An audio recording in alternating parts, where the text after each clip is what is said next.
सुप्रभात बच्चों, Shri Kheteshwar English academy के यूट्यूब चैनल पर आज आप सभी का स्वागत है। और हम पढ़ रहे हैं हिंदी की कक्षा में कक्षा 9 के अंतर्गत हिंदी पाठ्य पुस्तक कृतिका का पाठ 2 हम शुरू कर चुके हैं। इसका शीर्षक है मेरे संग की औरतें और इसकी लेखिका हैं मृदुला गर्ग। तो चलिए हम शुरुआत करते हैं।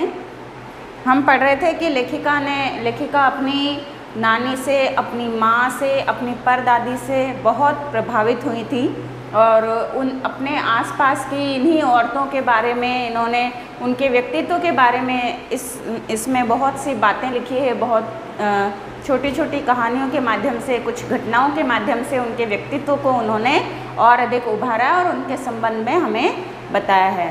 तो चलिए अब हम आगे पढ़ते हैं। पेज नंबर 18 का सेकंड पैराग्राफ हम पढ़ेंगे। इससे पहले हम पढ़ चुके थे कि लेखिका की जो परदादी हैं उन्होंने लीक से हट कर के ईश्वर से ऐसी मन्नत मांगी थी कि किसी को अपने कानों पर विश्वास नहीं हो रहा था कि उन्होंने जो मन्नत मांगी थी वो क्या थी कि उनकी पतोहू मतलब उनके पोते की बहू को पहली संतान लड़की हो।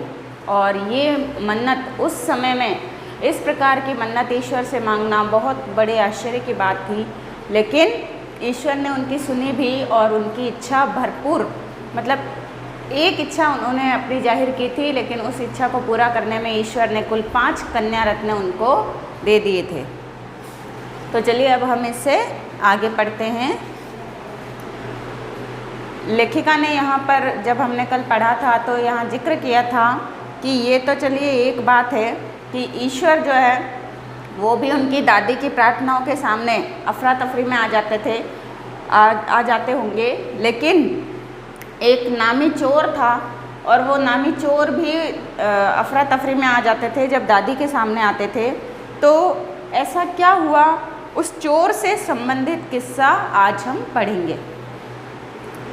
पेज नंबर 18 से शुरू कर रही हूँ मैं, सेकंड पैराग्राफ। हुआ यूँ था कि किसी शादी के सिलसिले में नकुड़ की हवेली के तमाम मर्द बारात में दूसरे गांव गए हुए थे। हवेली थी नकुड़ की और बारात में सभी पुरुष जो है वे बारात में गए हुए थे। औरतें रथ जगह कर रही थी सज धज करके, नाच गाने और ढोलक की थाप में, शोर में नामी चोर कब सेंध लगाकर हवेली में घुसा किसी को खबर न हुई। सारे नाच गानों में लगे हुए थे, रथ जगह चल रहा था, घर के सारे पुरुष बारात में गए हुए थे, केवल स्त्रियां ही घर में थी। और इसी बात का फ़ायदा उठा करके चोर चुपके से न जाने कब हवेली में घुस गया था और किसी को खबर नहीं हुई इस बात की। पर चोर था बदकिस्मत, उसकी किस्मत इतनी अच्छी नहीं थी, हवेली में तो वह घुस चुका था। जिस कमरे में घुसा उसमें मांझी सोई हुई थी। औरतों के शोर से बचने को वे अपना कमरा छोड़ दूसरे में जा सोई थी। औरतों का शोर बहुत ज़्यादा आ रहा था, इसलिए उनकी जो वो परदादी हैं वे दूसरे कमरे में जा कर के सो गई थी। चोर बेचारा तमाम जुग्राफिया दिमाग में बिठला कर उतरा था। जुग्राफिया मतलब जो ज्योग्राफी शब्द है ना, उसी को तोड़ मरोड़ करके और इसको बना दिया गया है जुग्राफिया, ठीक है। तो तमाम जुग्राफिया दिमाग में बिठला कर उतरा था। उसे क्या पता था कि इतनी बड़ी बूढ़ी पुरखिन जगह बदल लेगी। मतलब उसने पूरा अपने माइंड में सेट कर लिया था उस हवेली का नक्शा कि उसको कौन से रूम में एंटर होना है, कैसे उसको चोरी करनी है, और उस वक्त उस रूम में कोई नहीं रहेगा। लेकिन वो ये नहीं जानता था कि जो बूढ़ी दादी है वो अपना कमरा ही बदल लेगी। खैर, बुढ़ापे की नींद ठहरी, चोर के दबे पाँवों की आहट से ही खुल गई। बुढ़ापे में नींद जो है वो इतनी गहरी नहीं होती है और जल्दी ही आँख खुल जाती है। तो चोर के पैरों की आहट पाकर दादी की नींद खुल गई। दादी ने बोला, कौन? जी मैं। चोर ने युगों से चला आ रहा पारंपरिक असंगत जवाब दिया। जैसे ही दादी की नींद खुल गई चोर के पैरों की आहट सुन करके, और दादी ने पूछ लिया कि कौन है। बहुत आराम से पूछा और चोर के मुंह से निकल गया, मैं। पानी पिला, माँ जी ने कहा। जी मैं चोर झिझक रहा था। अब उसको एकदम से बहुत हिचकिचाहट हो रही थी। दादी ने अचानक से उसको पानी पिलाने के लिए कह दिया था। वो ये ही नहीं बता सक रहा था कि मैं इस घर का सदस्य नहीं हूँ या फिर मैं कोई चोर हूँ। चोर कैसे कहे कि मैं चोर हूँ। तब तक माँ जी बिस्तर के बराबर में टटोल कर देख चुकी थी, लोटा खाली था। उन्होंने कहा पानी पिला, और इतना कहने के साथ ही उन्होंने अपने बगल में जो लोटा पड़ा हुआ था उसको टटोल कर देख लिया था कि उसमें पानी नहीं है। ऐसा कर, उन्होंने कहा, यह लोटा ले और कुएं से पानी भर ला, पर देख कपड़ा कस कर बांधे रखियो और तरीके से छानियो। वो चोर था लेकिन दादी को कुछ दिखाई नहीं दे रहा था, अंधेरा होगा इसी वजह से नहीं दिख रहा होगा, कुछ बूढ़ी आँखें भी थी।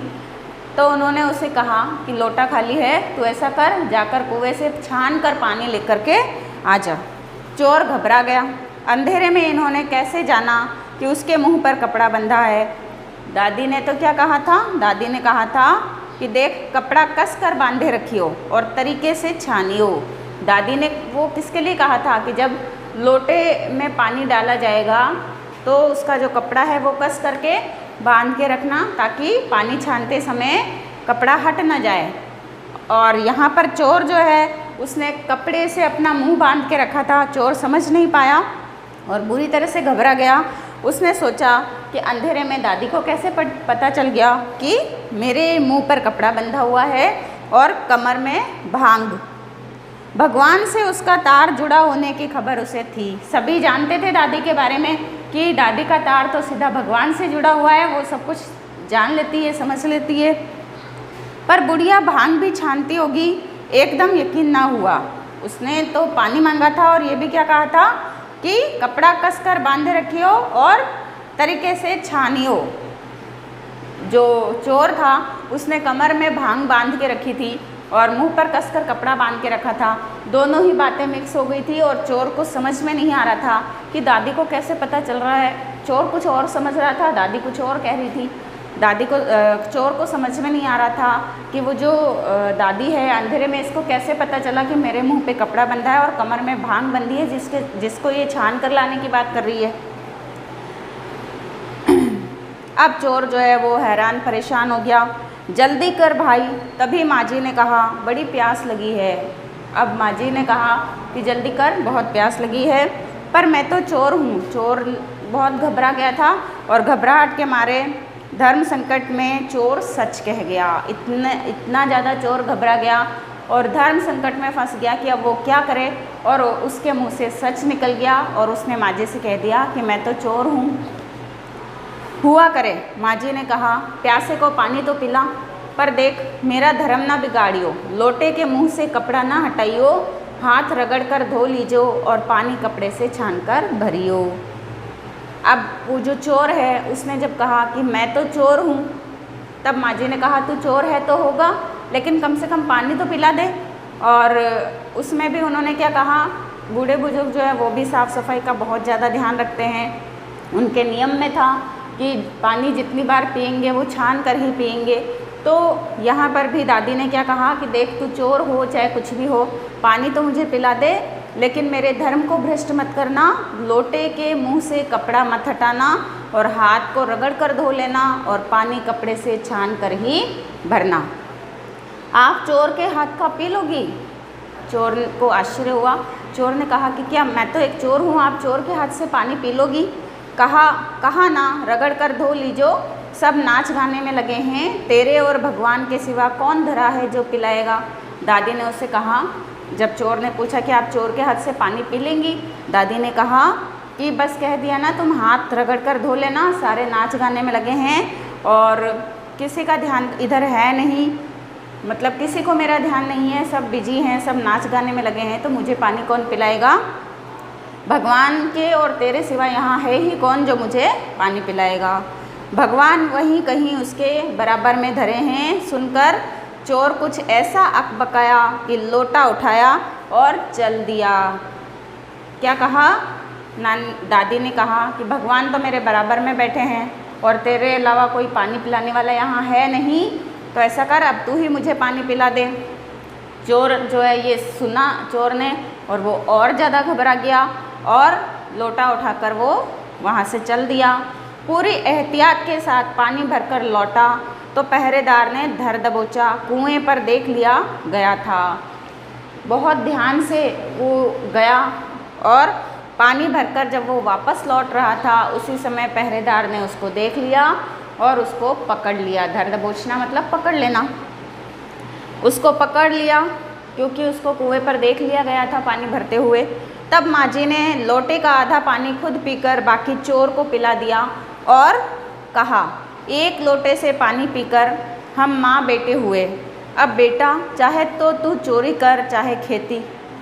माँझी ने उससे क्या कहा, जब उससे पकड़ लिया गया तब माँझी ने उसको देख लिया था तो माँझी ने क्या किया, वो जो लोटा भर के पानी लाया था उसमें से आधा लोटा पानी खुद पी लिया और आधा लोटा पानी वो चोर को पिला दिया।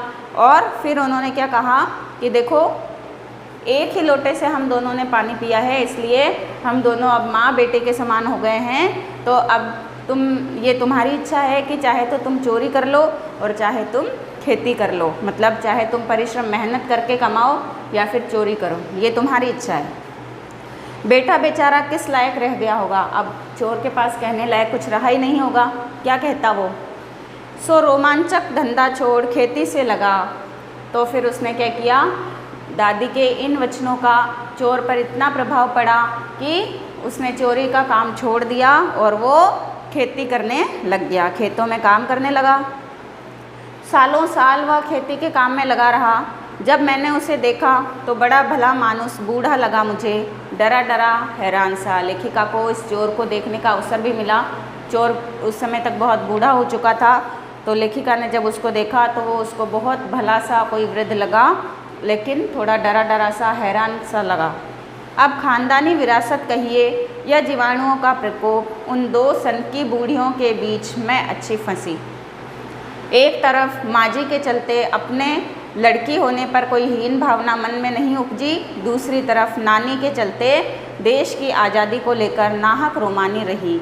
लेखिका के जीवन में उनकी नानी का और उनकी उन परदादी का बहुत प्रभाव पड़ा और इसीलिए वे कहती हैं कि अब चाहे आप इसको खानदानी विरासत कह दीजिए या जीवाणुओं का प्रकोप, जैसे जीवाणु होता है ना, एक से दूसरे में फैलता है वो, है ना, तो उसी प्रकार से इनके भी विरासत में ही इनको, लेखिका को ये सारे गुण मिले थे।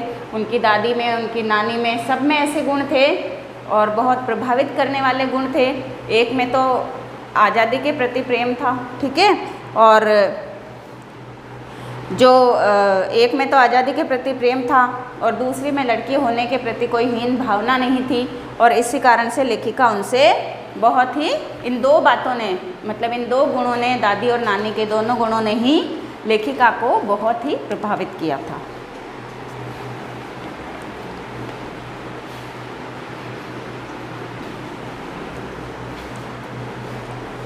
तो यहाँ तक आपको समझ में आ गया होगा। ज़्यादा समझने लायक इसमें कुछ नहीं है, सीधे सीधे कहानियाँ हैं, बस थोड़ी सी भाषा की गहराई है। और अगर आप कहानी के लिहाज से इसको समझेंगे तो ये पाठ आपको बहुत जल्दी समझ में आ जाएगा। तो देखिए फिर पेज नंबर 20 पर, 15 अगस्त 1947 को जब देश को आज़ादी मिली, या कहना चाहिए जब आज़ादी पाने का जश्न मनाया गया, तो दुर्योग से मैं बीमार थी। दुर्योग से मतलब ऐसा ही कोई बुरा संयोग बैठा, बुरा योग बैठा कि मैं आज़ादी के दिन बीमार हो गई।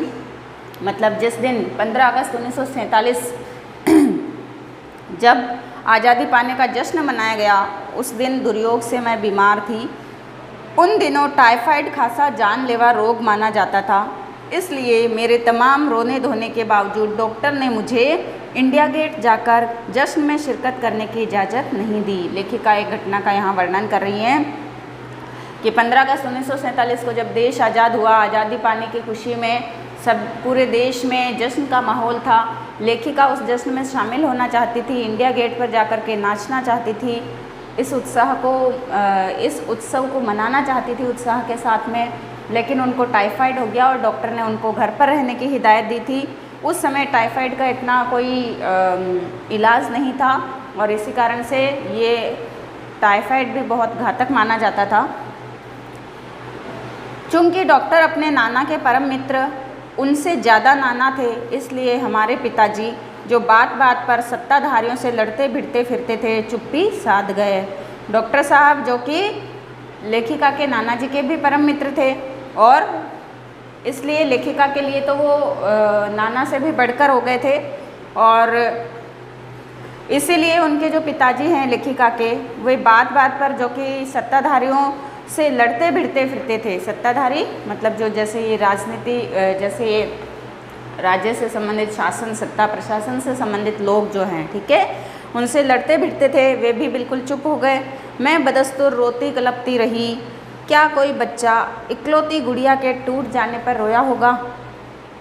मेरी उम्र तब 9 बरस की थी। लेखिका कहती है कि मेरी उम्र तो केवल उस समय 9 वर्ष की थी, और उस समय भी उस आज़ादी के जश्न को मनाने का जुनून मेरे अंदर इस प्रकार से समाया हुआ था, इस प्रकार छाया हुआ था मुझ पर, कि मैं इस प्रकार से रो रही थी जैसे एक छोटी सी बच्ची अपनी गुड़िया के टूट जाने से रोती है। इतनी छोटी नहीं कि गुड़िया से बहलती, और इतनी बड़ी भी नहीं कि डॉक्टरी तर्क समझती। कि मैं उस समय न तो इतनी छोटी थी कि गुड़िया दे देने से मेरा मन बहल जाता, और ना ही मैं इतनी बड़ी थी कि डॉक्टर जो समझा रहे थे उसको मैं समझ पाती। तंग आकर पिताजी मुझे ब्रदर्स कारामजो उपन्यास पकड़ा गए। पिताजी तंग हो गए जब रोते रोते लेखिका नहीं रुकी, और तब उन्होंने एक उपन्यास उनको दिया। कौन सा? ब्रदर्स कारामजो। और किताबें पढ़ने का मुझे मिराग था। मतलब कि एक प्रकार से कह सकते हैं कि लेखिका को किताबें पढ़ने का मानसिक रोग कह सकते हैं, मतलब फितूर था उनको एक प्रकार से। वो जो किताबें पढ़ने की बहुत ज़्यादा शौकीन थी, हम ये कह सकते हैं। तो जब कुछ देर बाद मैंने देखा कि पिताजी को छोड़कर घर के बाकी सब प्राणी पलायन कर चुके हैं, मतलब जा चुके हैं, और पिताजी दूसरे कमरे में बैठे अपनी किताब पढ़ रहे हैं, तो रोना धोना छोड़कर मैंने भी किताब ले ली, किताब खोल ली। सारे घर के सदस्य चले गए, केवल पिताजी थे जो दूसरे कमरे में जा कर के किताब पढ़ रहे थे। और तब लेखिका ने भी क्या किया? रोना धोना छोड़ करके और उस बुक को लिया और उसको खोलकर पढ़ने लगी। एक बार शुरू कर लेने पर उसने मुझे इतनी मोहलत नहीं दी कि दोबारा रोना शुरू करूं या कोई और काम पकड़ूं। एक बार जब लेखिका ने उस किताब को पढ़ना शुरू किया, रोना धोना या कुछ और कार्य करना सब कुछ वे भूल गई। उस वक्त ब्रदर्स कारामजो मुझे देने में क्या तुक थी, तब मेरी समझ में नहीं आया। उस समय उनके पिताजी ने यही उपन्यास उनको क्यों पकड़ाया था पढ़ने के लिए, उस समय वे समझ नहीं पाई थी। किताब कितनी समझ में आई वह अब तक नहीं जानती, क्योंकि उसके बाद इतनी बार पढ़ी कि सारे पाठ आपस में गड़मड़ हो गए। इतनी बार बुक पढ़ ली थी कि जितने पाठ थे वो सबके सब मिक्स हो गए। कितना पहली बार में पल्ले पड़ा, कितना बाद में, ये कहना मुश्किल है, पर इतना विश्वास के साथ कह सकती हूँ कि उसका एक अध्याय जो बच्चों पर होने वाले अत्याचार अनाचार पर था, मुझे पहली बार में ही लगभग कंठस्थ हो गया था। लेखिका कहती है कि मैंने उसमें कितना पढ़ा और उसमें से मुझे कितना याद रहा ये कहना मुश्किल है, लेकिन एक पाठ जो था उसने मुझे बहुत प्रभावित किया, जो कि बच्चों पर होने वाले अत्याचार अनाचार से संबंधित था, और वो लेखक को बहुत अच्छे से याद हो गया था। उम्र के हर पड़ाव पर वह मेरे साथ रहा और मेरे लेखन के एक महत्वपूर्ण भाग को प्रभावित करता रहा। लेखिका कहती है कि ये जो पाठ था इसकी छाप जीवन भर मेरे हृदय में रही, और मेरे लेखन कार्य को भी इससे मुझे जो सीख मिली उसने प्रभावित किया। जैसे जादू का कालीन, मेरा नाटक नहीं वह 3 किलो की छोरी जैसी कहानियाँ व कठगुलाब उपन्यास के कई अंश। लेखिका ने जो भी ये उपन्यास कहानियाँ इत्यादि लिखी हैं, इन सब में इस पाठ की झलक देखी जा सकती है जिसे लेखिका ने बचपन में पढ़ा था। माँ जी की मन्नत का असर रहा होगा कि मैं ही नहीं, मेरी चारों बहनें भी लड़की होने के नाते किसी हीन भावना का शिकार नहीं रही। मतलब कि हो सकता है कि शायद माँ जी ने, मतलब उनकी जो परदादी ने मन्नत मांगी थी लड़की के होने की, तो शायद उसी का ये प्रभाव होगा कि लड़की होने के नाते हम किसी, ना तो मैं और मतलब ना तो लेखिका और ना ही उनकी 3 बहनें किसी हीन भावना का शिकार हुई। नानी, माँ और परदादी की परंपरा बरकरार रखते हुए लीक पर चलने से भी इनकार किए रहीं।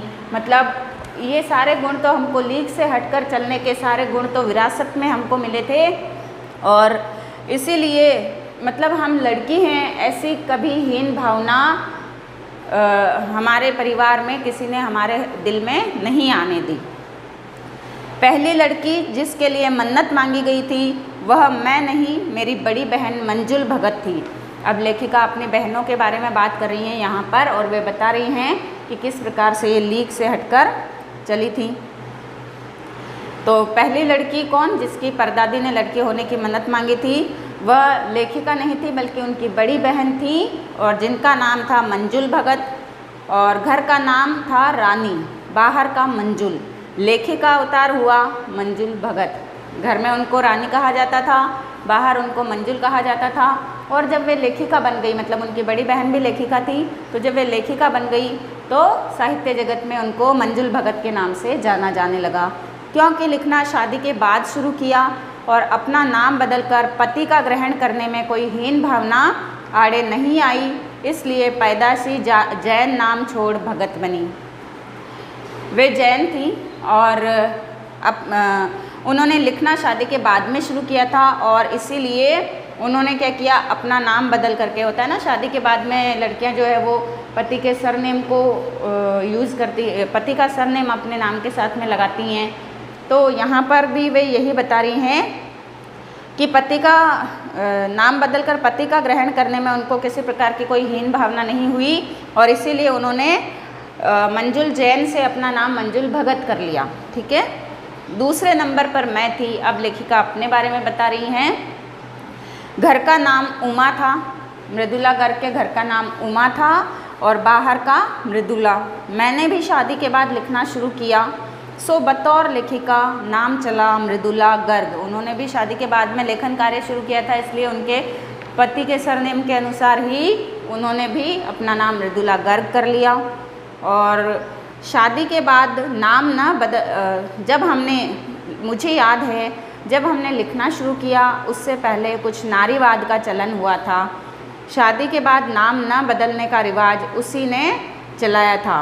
लेखिका का कहना है कि उनको अच्छी तरह से याद है कि जब उन्होंने लिखना शुरू किया था उस समय नारीवाद की भावना बहुत ज़्यादा बलवती हो गई थी, और इसीलिए उस समय एक लहर चल गई थी कि स्त्रियों को, औरतों को शादी के बाद में अपने पति के नाम को, उसके सरनेम को अपने नाम के साथ लगाने की कोई आवश्यकता नहीं है। वह अपना नाम परिवर्तित नहीं करना चाहे तो नहीं कर सकती, कि उसमें मतलब उनके लिए कोई ज़बरदस्ती नहीं थी।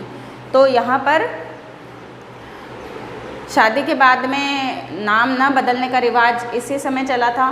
मन्नू भंडारी का हवाला देकर, मन्नू भंडारी भी एक सुविख्यात लेखिका हैं। तो मन्नू भंडारी का हवाला देकर हमसे पूछा भी जाता था कि आप लोग इतनी पोंगापंथी घर घुस्सू क्यों हो, नाम क्यों बदला। मतलब कि मन्नू भंडारी जो है उन्हीं का हवाला देकर के उनसे पूछा जाता था कि आप लोग भी लेखिका हैं, लेकिन आप लोग ऐसी पोंगापंथी, एक तरह से मतलब जैसी परंपरा चली आ रही है उसी परंपरा पर चल रही हैं, आप ये लेखिका हैं तो आपके विचार बदले हुए होने चाहिए, उनमें थोड़ा बदलाव होना चाहिए। आपने बिल्कुल अपने मतलब क्योंकि लेखिका ने, उनकी बहन ने अपना सरनेम अपने पति के नाम से रखा था, और इसीलिए उनसे ऐसा प्रश्न किया गया कि आपने अपना नाम क्यों बदला।